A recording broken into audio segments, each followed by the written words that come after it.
আসসালামু আলাইকুম এভরিওয়ান। সামনে কিন্তু ঈদ। অনেকেই কিন্তু আছে যে ঈদের পোস্টার তৈরি করে কিন্তু সোশ্যাল মিডিয়ায় আপলোড করছে। তো আমরা কিন্তু অনেকেই আছি যে এই পোস্টারগুলো কিভাবে আসলে তৈরি করে জানি না। তো আপনি কিন্তু চাইলে খুব সহজেই মাত্র ২ মিনিটে আপনার ফটো দিয়ে প্রফেশনালি পোস্টার তৈরি করতে পারবেন। তো এটা কিভাবে করবেন, কি করতে হবে সম্পূর্ণ প্রসেস আজকের ভিডিওতে দেখাবো।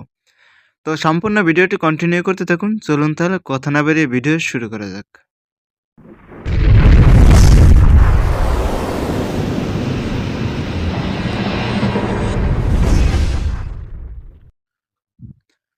তো এই পোস্টারগুলো তৈরি করার জন্য আমাদের কিন্তু ছোট্ট একটি অ্যাপ্লিকেশনের প্রয়োজন হবে। তো অ্যাপ্লিকেশনটি ডাউনলোড করার জন্য চলে আসবেন প্রথমে গুগল ক্রোম ব্রাউজারে।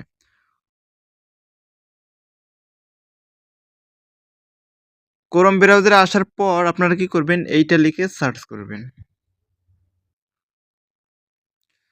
এইটা লিখে সার্চ করার পর এখানে কিন্তু প্রথমে দেখতে পাচ্ছেন একটি ওয়েবসাইট কিন্তু চলে আসছে। তো আপনারা কি করবেন, এই ওয়েবসাইটের উপর ক্লিক দিবেন।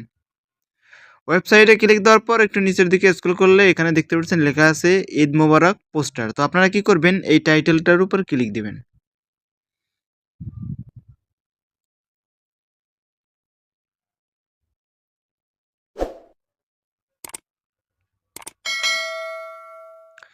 টাইটেলের উপর ক্লিক দেওয়ার পর এরকম একটি ইন্টারফেস শো করবে। তো এখান থেকে নিচের দিকে একটু স্ক্রল করবেন। নিচের দিকে স্ক্রল করলে কিন্তু এখানে যে দেখতে পাচ্ছেন লেখা আছে ঈদ মোবারক পোস্টার।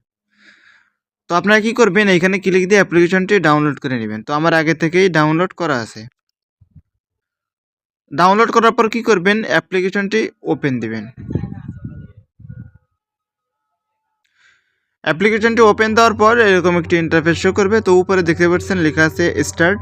তো আপনারা এই স্টার্টে ক্লিক দিবেন। তারপরে দেখতে পাচ্ছেন এখানে কিন্তু ৩টা অপশন চলে এসেছে। তো আপনারা কিন্তু এই ৩টা অপশন দিয়ে প্রফেশনাল পোস্টার তৈরি করতে পারবেন। তো আমি আপনাদের দেখানোর জন্য এইটা দিয়ে একটি পোস্টার তৈরি করে দেখাবো। তো তার জন্য কি করবেন, আপনি যেটা দিয়ে এখান থেকে পোস্টার তৈরি করতে চাচ্ছেন সেইটার উপর ক্লিক দিবেন। সেটার উপর ক্লিক দেওয়ার পর এরকম একটি ইন্টারফেস শো করবে। তো এখানে দেখতে পাচ্ছেন ২টা অপশন আসছে। প্রথমে আছে ক্যামেরা, তারপর আছে গ্যালারি। তো এখানে আপনারা কি করবেন, গ্যালারিতে ক্লিক দিবেন।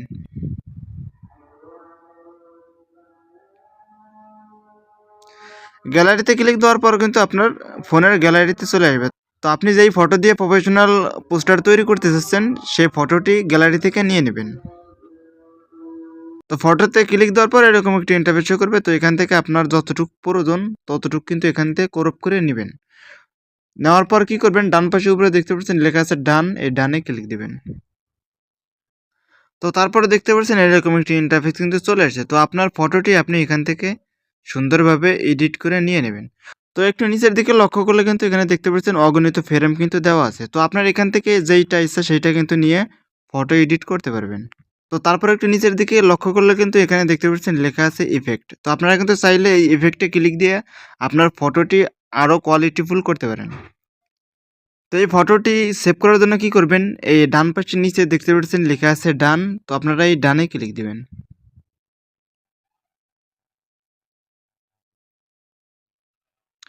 ডানে ক্লিক দেওয়ার পর কিন্তু এখানে দেখতে পাচ্ছেন লেখা আছে আবারও ডান। তো আবার এই ডানে ক্লিক দিতে হবে। তারপরে কিন্তু উপরে দেখতে পাচ্ছেন লক্ষ্য করলে ৩টা অপশন কিন্তু চলে আসে। তো আপনারা গ্যালারিতে নেওয়ার জন্য এই যে দেখতে পাচ্ছেন লেখা আছে সেভ, এই সেভ অপশনে ক্লিক দিবেন। সেভ অপশনে ক্লিক দেওয়ার পর কিন্তু ফটোটি আপনার গ্যালারিতে চলে যাবে। তো আশা করি বুঝতে পারছেন আজকের ভিডিও এই পর্যন্ত। ভিডিওটি যদি ভালো লাগে অবশ্যই একটি লাইক দিবেন। আর যদি চ্যানেলে নতুন হন অবশ্যই সাবস্ক্রাইব করে সাথে থাকবেন। সবাই ভালো থাকবেন, সুস্থ থাকবেন। আল্লাহ হাফেজ।